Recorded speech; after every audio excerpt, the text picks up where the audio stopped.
AEW Wrestling, New Japan Pro Wrestling membuat sebuah event bekerja sama dengan tajuk Forbidden Door. Selama 1 bulan kita sudah dipersiapkan oleh AEW menuju event ini. Event cross promotion pertama untuk AEW yang membuat fans dunia gulat profesional garis keras yang juga mengikuti NJPW ataupun yang tidak mengikuti NJPW menjadi cukup excited untuk event ini. Namanya Forbidden Door ya, mungkin belum yang belum paham, Forbidden Door ini dari awal jadi trademarknya Tony Khan yang memang menganggap dirinya lah yang membuat sebuah cross promotion ataupun kerjasama dengan promosi gulat lainnya menjadi sesuatu yang besar. Semua orang berpikir kalau di awal dia mengajak Impact Wrestling bergabung beberapa talentnya di AEW itu, dia sudah menendang pintu terlarang atau kick the Forbidden Door open. Beberapa waktu setelah itu dia sadari dan dia ngomong sendiri kalau dialah Forbidden Door. Tony Khan is Forbidden Door. Jadi trademark ini dia gunakan. Mungkin dia ambil haknya juga ya untuk digunakan dalam sebuah event bekerjasama dengan New Japan Pro Wrestling.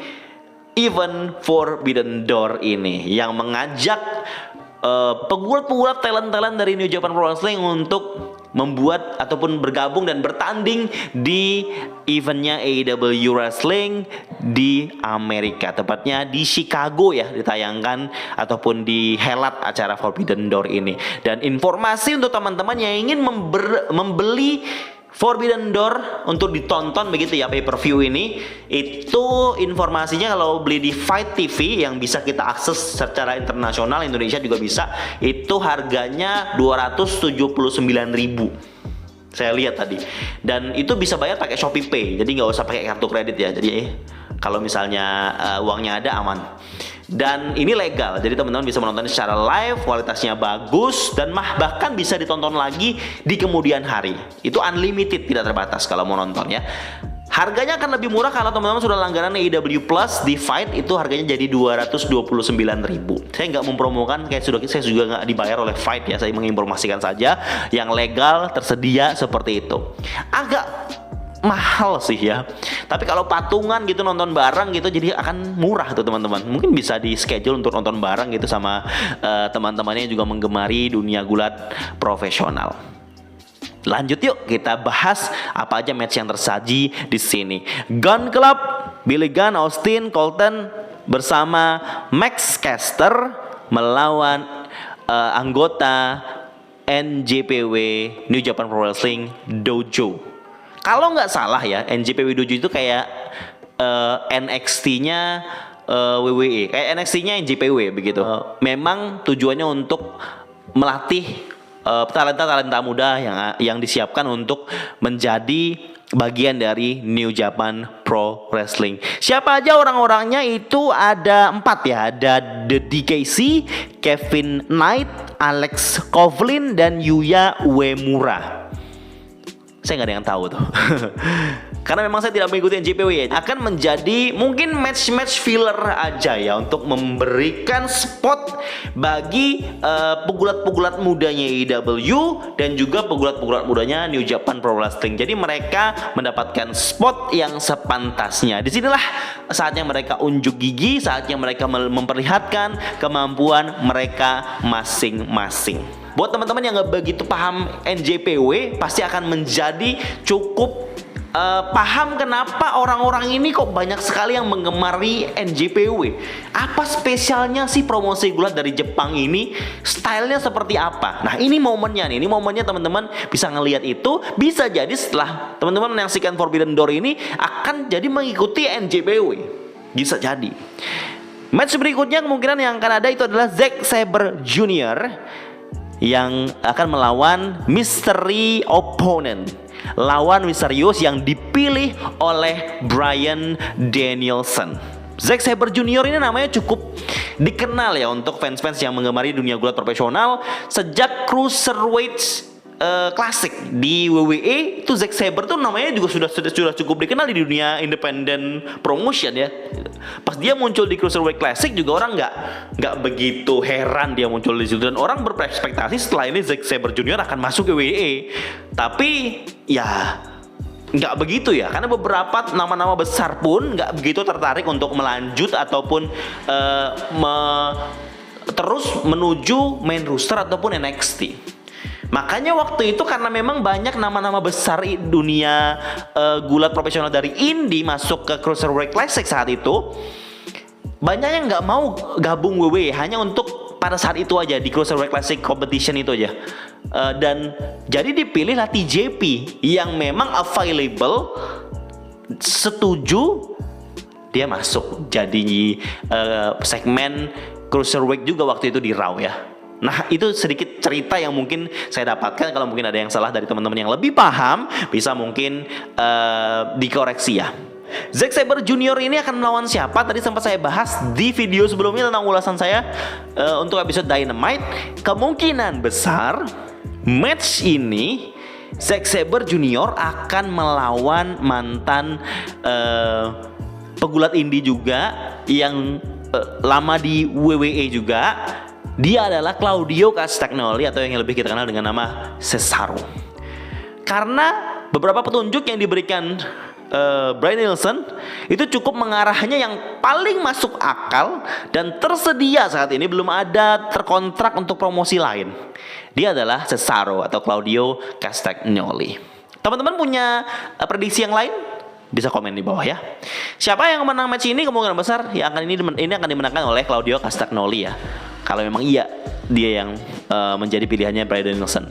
Lanjut, match berikutnya adalah Chris Jericho, Sammy Guevara bersama Minoru Suzuki melawan Eddie Kingston, Wheeler Yuta dan juga Shota Umino. Saya pernah bilang ini di ulasan Dynamite 2 minggu yang lalu, kalau ini match kayak ditambahin begitu aja tanpa ada cerita yang jelas begitu.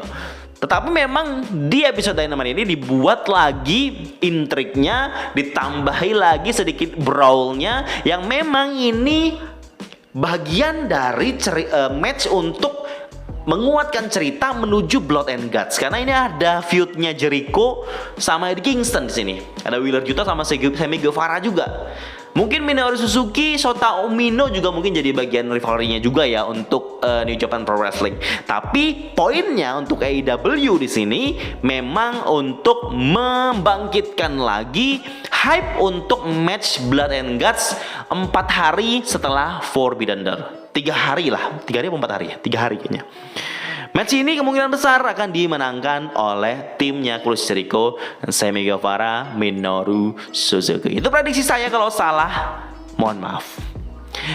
Berikutnya adalah match yang baru diresmikan di pagi tadi di episode Dynamite, yaitu Sting yang kembali dari cederanya kembali lagi sekarang akan bertanding lagi. A legend dengan umur sudah 60 tahun ke atas, tapi sudah siap untuk bertanding lagi menemani Darby Allin bersama Hiromu Takahashi dan Shingo Takagi melawan The Bullet Club, di AEW World Tag Team Champions, Young Bucks, El Phantasmo dan Hiku Leo. Ini Bullet Club yang cukup maksa menurut saya ya, karena memang kan Young Bucks tuh memang pentolannya Bullet Club ya, tapi kan sudah lama jauh dari Bullet Club ya, karena memang ini momen NJPW dan AEW membuat sebuah show, jadi Bullet Club pasti akan harus dibawa, karena ini bisa dibilang cikal bakalnya AEW tidak bisa melupakan begitu saja Bullet Club. Sementara pentolan utama Bullet Club seperti Jay White dan juga Adam Cole serta Hangman Page itu lagi bertanding untuk hal lain, Young Bucks nih ada yang available sama El Phantasmo dan juga Hiku Leo. Jadi masuklah mereka untuk membantu bersama Young Bucks dengan nama Bullet Club. Dan Sting, Darby Allin, Hiromu Takahashi sama Shingo Takagi ini kayak saya lihat itu diberi nama Dudes with Attitudes ya. Saya nggak begitu mempermasalahkan nama tersebut ya, tapi agak aneh aja kalau langsung dikasih nama gitu. namanya begitu lagi.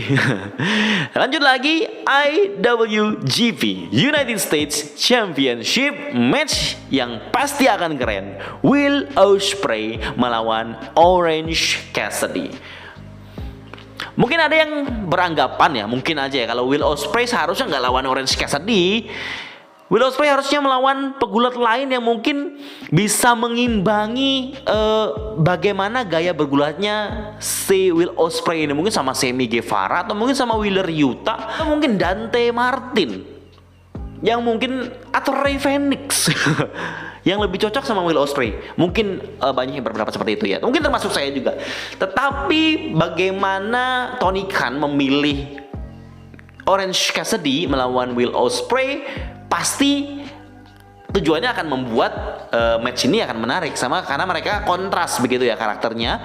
Dan bukan berarti Orange Cassidy tidak bisa mengimbangi bagaimana stylenya Will Ospreay, karena Orange Cassidy juga punya skill yang sama, mungkin gaya yang mungkin bisa diimbangi juga, tapi karakter dan karisma mereka ini bertolak belakang. Match ini pasti akan menarik. Kenapa? Karena mereka kontras, dan kita tahu Orange Cassidy pasti akan membuat match ini menjadi lebih entertaining. Kita tahu kemampuan Will Ospreay yang setiap match-nya akan memberikan gerakan-gerakan fenomenal yang membuat fans yang nanti menonton Forbidden Door di Chicago menjadi lebih excited.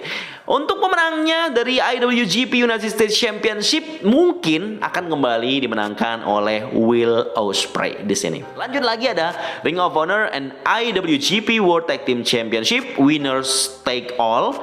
Itu FTR United Empire melawan Roppongi Vice. Cuma Roppongi Vice nggak punya title di sini ya, karena United Empire punya IWGP, FTR punya Ring of Honor World Tag Team Championship. Jadi siapapun yang menang akan mendapatkan 2 title ini.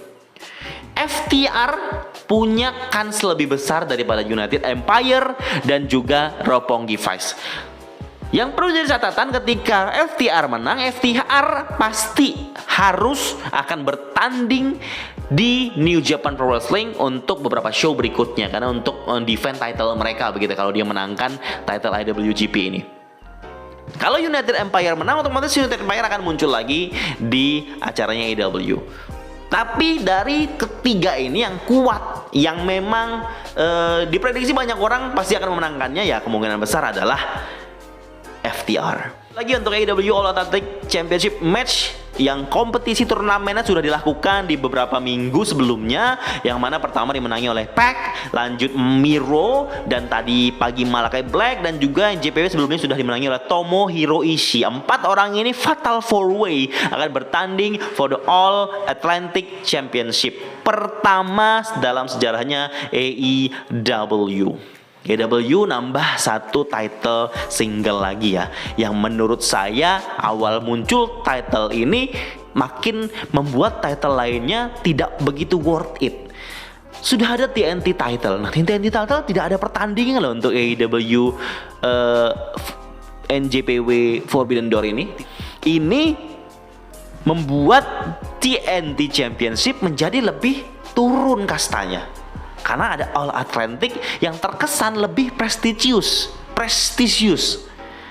Siapa yang akan memenangkan ini? Saya pernah ngomong di ulasan Dynamite 2 minggu lalu, kemungkinan besar adalah Miro. Tapi kalau untuk ini dikasih ke Malakai juga bakal keren juga. Miro sepertinya ya. Prediksi saya adalah Miro. Kita lanjut lagi untuk AEW Women's World Championship. Ya, easy choice ya. Menurut saya Thunder Rosa akan retain lagi.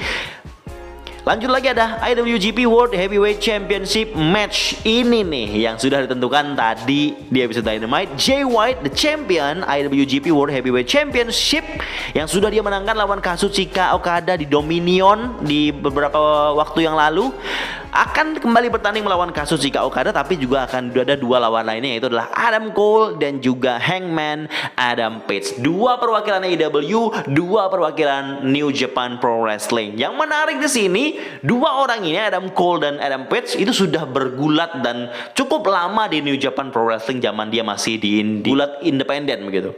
Dan baik Kazuchika Okada Dan Jay White walaupun beberapa kali pernah tampil di AEW, mereka nggak punya karir di AEW Wrestling, di wilayahnya AEW. Jadi menurut saya, walaupun ini match interpromosional, tapi akan jadi sebuah pertandingan yang mana mereka berempat sudah punya chemistry yang kuat satu sama lain, karena mereka sudah punya pengalaman bertanding bersama. Jadi no doubt, kita tidak ragu ini akan jadi pertandingan jelek atau tidak. Ini pasti jadi akan jadi pertandingan yang sangat keren. Sekali lagi teman-teman, jangan melewatkan untuk tidak menonton Forbidden Door secara full ya. Walaupun kalian pilih sumber yang manapun, tapi saya rekomendasikan sebagai teman-teman yang sering menonton video-video di channel Gilang Gulat ataupun Gilang Wrestling, untuk menonton Forbidden Door, karena ini adalah momen bersejarah sebagai fans dunia gulat profesional. Ini interpromosional, AEW dan NJPW bergabung. Jadi kita lebih akan tahu bagaimana kualitas dan gaya bergulatnya pegulat Jepang yang selama ini sering disebut-sebut ya sebagai salah satu promosi gulat yang paling keren dan berbeda stylenya. Begitu. Ini akan jadi match yang keren. Berikutnya adalah interim AEW World Championship match ya, yang sudah ditinggalkan sementara oleh CM Punk, tetapi Tony Khan tidak mau CM Punk relinquish the title, jadi akhirnya diberikan match untuk interim atau pengganti. Champion pengganti, juara pengganti sementara sampai sampai CM Punk pulih ya. Jon Moxley melawan Hiroshi Tanahashi. Berkali-kali saya bilang matchnya akan jadi klasik. Buat yang tahu NJPW dan sering nonton Hiroshi Tanahashi, pasti tahu bagaimana Hiroshi Tanahashi bertanding. Dan yang tahu Jon Moxley, kita sudah semua tahu kayak gimana kualitas Jon Moxley. Disinilah momen dimana Jon Moxley mempertaruhkan posisinya sebagai orang nomor 1 di AEW sebagai pilihan dari Tony Khan, dan Hiroshi Tanahashi orang nomor 1 mewakili New Japan Pro Wrestling untuk event Forbidden Door ini. Dan yang menang siapa? Saya sedikit memang mensupport Jon Moxley, karena menurut saya akan sangat aneh atau akan cukup cringe kalau interim World Championship dimenangkan oleh orang dari promosi gulat lain, New Japan Pro Wrestling. Akan cringe menurut saya. Tetapi ini tidak menutup kemungkinan kalau Forbidden Door ini jadi momen juga untuk New Japan Pro Wrestling bersinar. Karena bisa jadi, karena ini interim loh. Bisa jadi Hiroshi Tanahashi memenangkan pertandingan dan menjadi AEW World Champions. Dan dalam waktu dekat, pas CM Punk udah pulih, CM Punk muncul akan melawan, dan sudah pasti emang sudah ditunggu-tunggu untuk melawan interim World Champion ini, dan akan mensolidify, akan menentukan siapa yang benar-benar juara dunia gulat profesional AEW World Champion. Dan bisa jadi memang Tony Khan kan lebih memilih CM Punk untuk jadi champion ya, karena memang buktinya dia nggak melepaskan champion dari tangannya CM Punk. Jadi dipilihlah untuk interim ini, dan nanti kalau misalnya akan bertanding jadinya itu Hiroshi Tanahashi melawan CM Punk pasti akan menang. Sejauh ini kemungkinan besarnya seperti itu. Entah yang menang Jon Moxley atau Hiroshi Tanahashi, ada kemungkinan dan juga ada alasan yang menurut saya cukup kuat untuk menentukan mereka sebagai pemenangnya. Sudah cukup panjang saya bicara tentang sebuah pay-per-view untuk promosi gulat yang besar selain WWE ya, sepanjang sejarah. There you have it, Forbidden Door di Sunday, Senin pagi ini waktu Indonesia jam 7 kalau nggak salah ya, teman-teman bisa menyaksikan Forbidden Door. Dari semua match yang saya sebutkan, sekitar ada 10 match. Mana yang paling teman-teman tunggu? Silahkan komen di bawah ya. Mohon maaf mungkin dari penjelasan saya ada yang belum jelas atau mungkin sedikit memutar, karena juga saya pribadi tidak begitu paham dengan orang-orang pegulat-pegulat dari New Japan Pro Wrestling, karena saya tidak menontonnya. Saya tidak meluangkan waktu untuk mengikuti match-match yang tersaji di promosi gulat New Japan Pro Wrestling. Jadi ada beberapa omongan saya mungkin ya yang tidak begitu meyakinkan untuk teman-teman yang memang mengikuti New Japan Pro Wrestling. Terima kasih buat teman-teman yang sudah menyaksikan video ini sampai habis. Jangan lupa untuk selalu support channel Gilang Gulat untuk menjadi channel yang keren lah ya.